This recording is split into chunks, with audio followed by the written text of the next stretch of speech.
and welcome to VOP Business Show. I'm Kayla Abraham. Now, marketers of liquefied petroleum gas, commonly known as cooking gas, on Monday accused terminal operators of sabotage. They alleged that the terminal operators were holding the product to create artificial scarcity, thereby leading to an astronomical increase in pricing.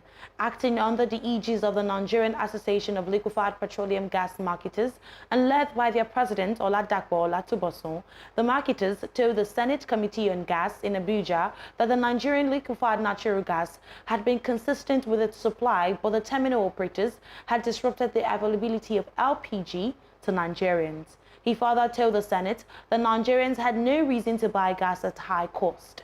He alleged that the terminal operators usually refer to foreign exchange as one of the reasons for the increase in the prices of gas, whereas the transactions were done purely in Naira.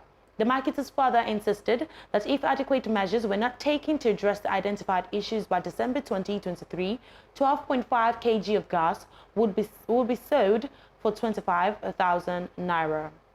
The marketers further lamented that utilization level in Nigeria was quite low due to poverty and other factors. The chairman Senate Committee on Gas, Senator Jarigbe Agom Jarigbe, assured that the marketers that the Senate would not let the issue be swept under the carpet. He noted that the issue was a very important national issue that required urgent attention. The Chief Executive Officer of Nigerian Midstream and Downstream Petroleum Regulatory Authority, Farouk Ahmed, on Monday stated that the industry deregulation has actually seen a 33.58% reduction in fuel consumption of Nigerians. Ahmed stated that this, at the ongoing oil trading and logistics, explained that the data revealed after the announcement of deregulation, an average volume of 44.3 million liters per day was evacuated for distribution nationwide, which implies a 33.58% reduction from the 66.7 million liters per day before the deregulation. He added that 94 wholesale suppliers were issued permits to import PMS into the country. 8 suppliers delivered 8 cargoes of PMS totaling 251,000 metric tons within the period of June to September 2023. This low performance was due to challenge of forex illiquidity, which has constrained the oil marketing company's ability to import the product. But the necessary efforts have been taken by the government to improve the instability of harmonized forex market to support the importation of PMS by more oil marketing companies alongside NNPCL. Speaking on the issue of gas, Ahmed assured that the Decade of Gas program will ensure the accelerated growth of gas processing, storage, transportation, retail, and utilization in Nigeria within the decade. He stated that the program has optimal industry inclusiveness and is making steady progress in the implementation of all its strategic objectives, initiatives, and projects.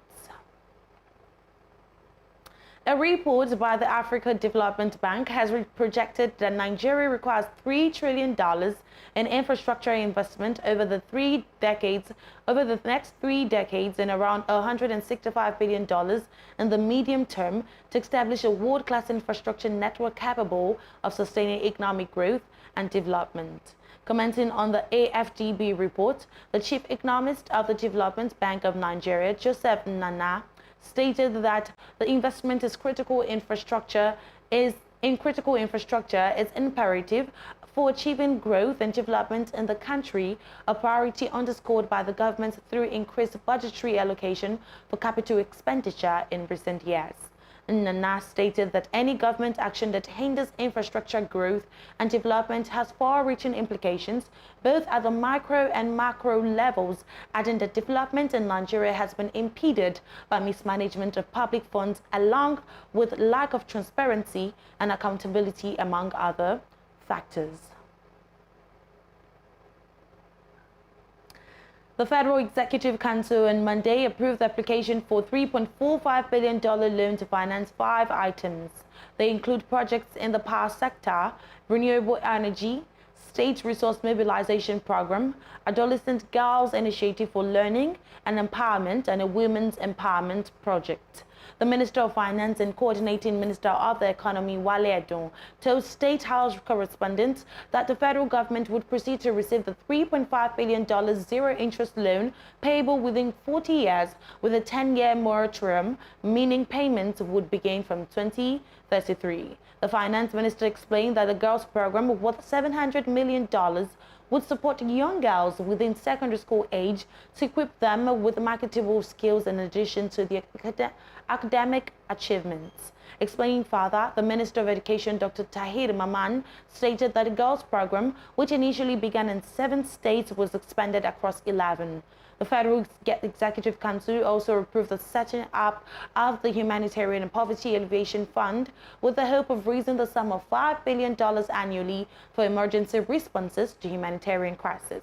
The Minister of Humanitarian Affairs and Poverty Alleviation, Dr. Betta Edu, disclosed this. Edu also stated that the money would be raised from the government, contributions from development partners, private sectors, and individuals, among others.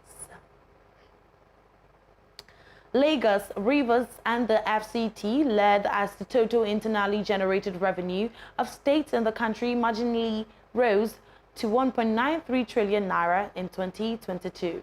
This data was revealed from the National Bureau of Statistics on Monday. The states could only raise the IGR by 1.57% from the 1.89 trillion naira they recorded in 2021. The IGRs by states showed Lagos has 651.15 billion naira, Rivers 172.82 billion naira, FCT 124.37 billion naira, Ogun State 120.58 billion naira, and Delta at 85.90 billion naira were the top 5 states in terms of revenue generated. However, Kebbi has 9.15 billion naira, Taraba 10.24 billion naira, Yobe 10.46 billion naira, Ebonyi 12.43 billion naira, and Katsina 13.06 billion naira were the bottom states. The MBS further disclosed that 2022 IGR figures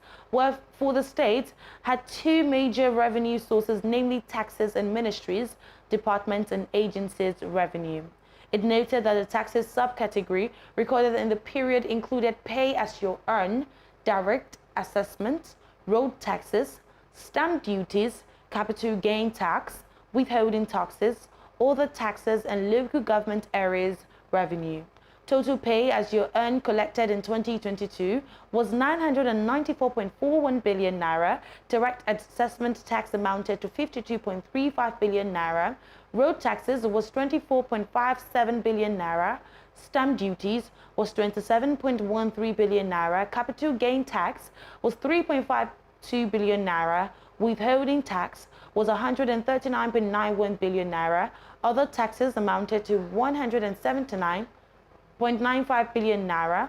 Local government area revenue amounted to 48.71 billion naira, and the state made 455.07 billion naira from their MDAs. Despite the growth in IGR, states relied heavily, as in other years, on allocations from the federal government in 2022. Total FAAC allocation to states, excluding the FCT, was 3.16 trillion naira, 63.7% more than the total state's IGR for the year. In 2022, states domestically borrowed 870 billion naira to augment the expenses. In 2022, only 11 states, including the FCT, attracted foreign investors, with others losing out on investment opportunities. The governor of the Central Bank of Nigeria has said the removal of subsidy has put an end to the economic hemorrhage on the country.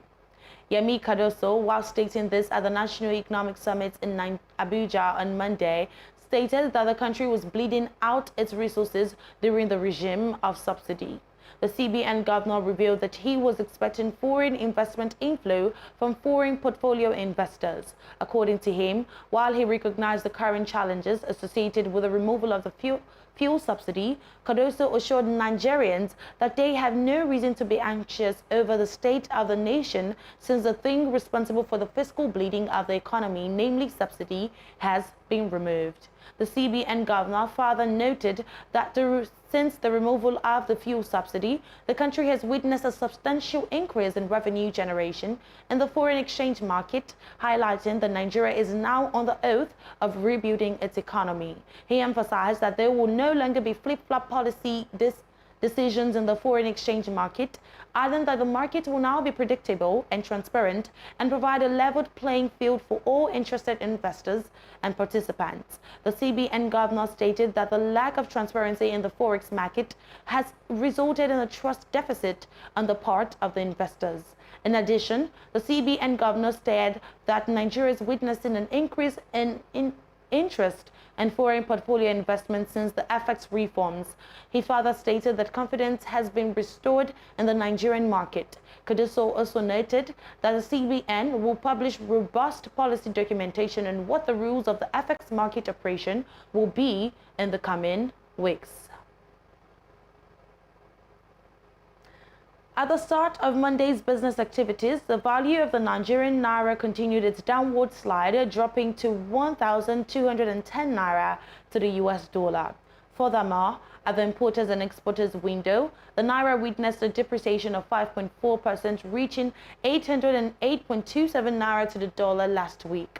Traders in the parallel market attribute to the persistent devaluation of the naira to the scarcity of the US dollar. And that is all on VOP Business Show and VOP TV. We would like you to subscribe and engage us on YouTube. It is Voice of the People TV, and on other social media channels at VOP TV Live. I'm Kayla Abraham. Thanks for watching.